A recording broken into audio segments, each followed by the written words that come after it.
Okay, welcome back. This is going to be the final lecture. This is Montalvo and Reynal-Querol's piece.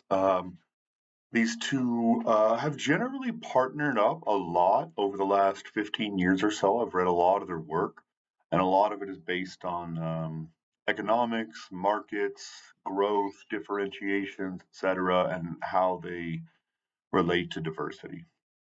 Really, really great researchers. I also want to say, just as a conclusion, this is a hard class. This is probably my hardest class.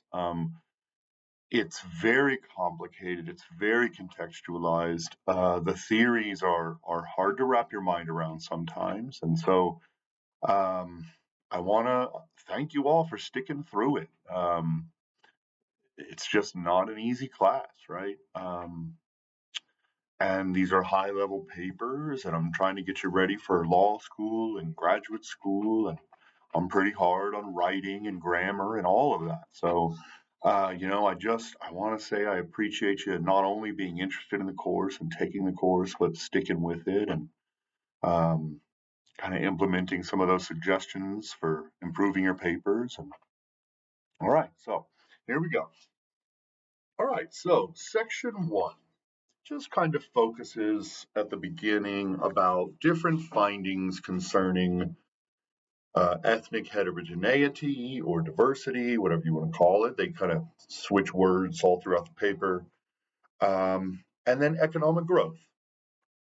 And so they point out, a really famous piece by Easterly and Levine in 1997. Levine, I'm not sure, that finds that, basically ethnic diversity leads to smaller growth at the national level, at the GDP level, right? And basically, they find that Africa's low level of economic development is associated and correlated with its high degree of ethnic diversity. But they also find that it has a lot to do with the land and the soil and the climate and also colonialism. And then Alesina in 2003 and her colleagues show a consistent negative effect of ethnic fractionalization on GDP growth, right? So we're looking at the nation state level here. However, at the micro level, we tend to find much different results. We find that ethnicity can be great at sort of the city level, the local level. Um, and so they point out some research by Ottaviano and Perry that frequently finds a sort of a positive effect when we're not looking at national growth, but we're looking at wages or corporate productivity or market productivity, these sorts of things, right? So the big question is here, like, okay, given these mixed findings, is diversity good or bad when it comes to economics? And they're like, it's nuanced. So there are benefits of diversity, right? These include enhanced productivity through innovation. We know that different groups tend to see things differently, have different approaches, whatever. Through innovation, skill complementarities, increased creativity, trade, and product variety, right? However, there are also costs to diversity, which we know of through the research, right? And the main one is the unwillingness to share public goods. They say diversity can generate an inefficient provision of public goods, ethnically biased policies, and conflict or disagreement over common public goods and policies, right? So the main detraction to ethnic diversity from what the research finds is that people are unwilling to help others in their society, right? They're unwilling to provide good public education. They're unwilling to provide good social safety nets. They're unwilling to provide universal health care. Um, yeah, they're sometimes unwilling to even provide things like infrastructure or training. Because for some reason, when ethnic diversity pops up on sort of the local level, it becomes us versus them zero sum mentality, where countries like South Korea, Finland, Sweden, Japan have vast and broad social safety nets and public goods, right? Because everyone looks like me.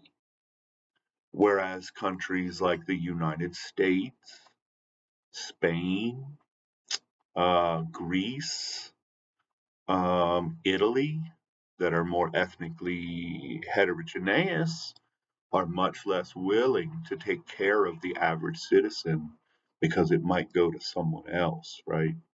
And so this is the largest detractor to ethnic diversity at the sort of the broader social level when it comes to economics, right?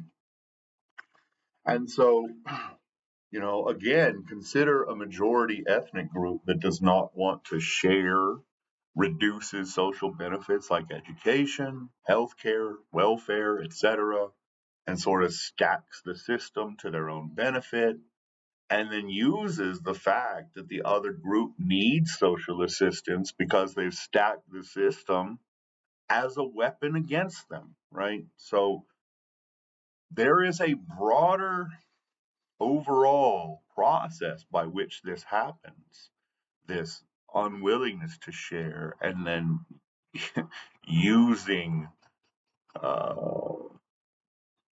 the lack of finances or whatever it might be as a sort of political tool against that group to further degrade things, right? Okay, so the major point here, all of these theories generally imply that there is a size at which benefits and costs are equalized, right? Implying that on the smaller scale, we should find positive effects of ethnic diversity, while on the larger scale, we should find negative effects of ethnic diversity. And this is generally what the research has concluded. They say there is an optimal level of diversity determined by the trade off between the benefits and costs of ethnic heterogeneity. The larger the benefit from skill variety in production, the larger the size, while the higher the effect of heterogeneity on the unwillingness to share public goods, the smaller the size. Obviously, the specific mechanism that explains the benefits and costs when ethnic heterogeneity increases may be different depending on the level of development and the sectoral structure of the economy. And I think that's also an important point to make is that, perhaps these mechanisms work differently in a rich country than they do in a poor country, right? Because while we do find that ethnic diversity tends to have a negative effect on a country's GDP and GDP growth over time, the US is an outlier. We're one of the most diverse countries, especially when it comes to immigration. Uh, and yet, we're also a world beater when it comes to economics, when it comes to GDP growth for a developed economy, when it comes to innovation, patents, trademarks, startups. And so there is an argument to be made that diversity can actually be beneficial at the national scale for rich countries, right? And that this is one of the reasons why European countries are sliding behind is because they don't have the different modes of thinking, the different cultural aspects, the different sort of economic specializations. They're all very homogenous, sort of white milk, right? So, yeah, it's an interesting argument. All right, filling the gap. They say there's a gap here, right, in research. And they say it's the issue of the impact of ethnic diversity on intranational trade, intranational, right, inside a country, is a highly undeveloped topic of research. They go on to say it is well known that trust is higher among people of the same ethnic group, and that this consequently reduces transaction costs within your group, right?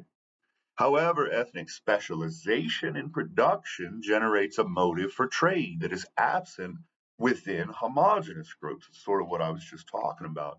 And later they'll say, look, ethnic groups, especially in Africa, have very specialized agricultural trades. And the need to be able to dump some of your product on a group that doesn't grow that product brings us together, right? All right. They also provide some cool data innovations in this paper, and they use luminosity data, nighttime satellite data, right, to be able to measure um, the amount of light as a proxy for economic activity, right? Pretty cool. And basically, what they find is that at the highest degree of resolution, so if we're looking at like the, say the county in the US or the town level or whatever, there is a high positive association between ethnic heterogeneity and economic growth. And it is still strong despite one of the biggest batteries of control variables I've ever seen in a paper, geography, climate, soil quality, proximity to water and political capital, stuff about diseases and biodiversity and like all kinds of shit. It's also not just simply due to urbanity and the benefits that urbanism can bring to trade, right? And finally, they say, in particular, we consider the case of Africa. In order to understand why regional development is faster along ethnic borders, we propose a mechanism related to trade. We find that areas that have more ethnic diversity also have a higher proportion of markets. Previous research by Michalopoulos in 2012 has shown that ethnic groups in Africa typically specialize in different ag products and therefore have incentives to exchange goods. Ethnic groups that are geographically close to one another and can potentially monitor each other therefore have a large volume of trade despite their different ethnic origins. All right. Section 2 is about data, and then they just sort of show you what all the variables look like. Section 2A is about local growth and how they built their dependent variable. They use light density data. So they use satellite night light density data from the National Oceanic and Atmospheric Administration. And they also make a point that like this is a lot more useful in undeveloped countries than it is in developed countries where we have access to data, right? Um, the models run from about 1992 to 2013, and then they use the gridded population of the world data set to sort of pick where the grid would be so that they can line up with former research.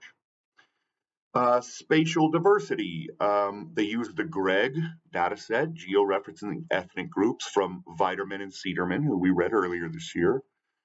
And their measures of ethnic diversity are three, right? They use a percentage of the territory that the homeland of the ethnic group covers in a particular cell.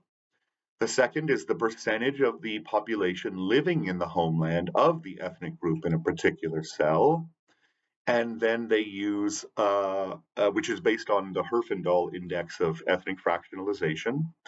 And then they use the ELF index, which is the ethno-linguistic fractionalization based on linguistic differences. Let's see, the basic results, section 3. All their models show that ethnic diversity increases economic growth, right? Then the control variables are added. They don't change anything. The specifications are still very strong. They add new specifications for urbanity, right? They still find the same results. They also use different variations based on measuring growth and ethnic diversity using different measures as robustness check. Everything still plays out. And then finally, they move on to the case of Africa. I'm not going to cover all of this. It was really great to kind of get into some of the sociological, historical, anthropological evidence. I would suggest you sort of read that just so you know sort of how we build a theory. But the overall finding remains basically like even when we just look at Africa, these same results stand up, right? So very interesting paper. Interesting distinction between the national and the subnational, and then how diversity plays out sort of economically around the world. So I just wanted to introduce you to something that wasn't war related, right? Like we've done a lot of ethnic conflict, and I love the ethnic conflict literature. That's what I wrote my dissertation about. But I wanted you to be able to see that there are many, many other routes of research that you can take uh, about ethnicity and ethnic diversity, and how they affect other categories than conflict. So, um, okay, thank you so much for being here this year. I really hope you learned a lot. I hope you learned a lot about how to structure a better paper. I hope you learned a lot about ethnicity and ethnic conflict. Um, I really hope to teach this in the future. So please leave a review. Please be honest. Please leave comments. I can't really improve things without honest feedback. So, again, thank you all for being here. I look forward to seeing you in the future. Have a wonderful summer.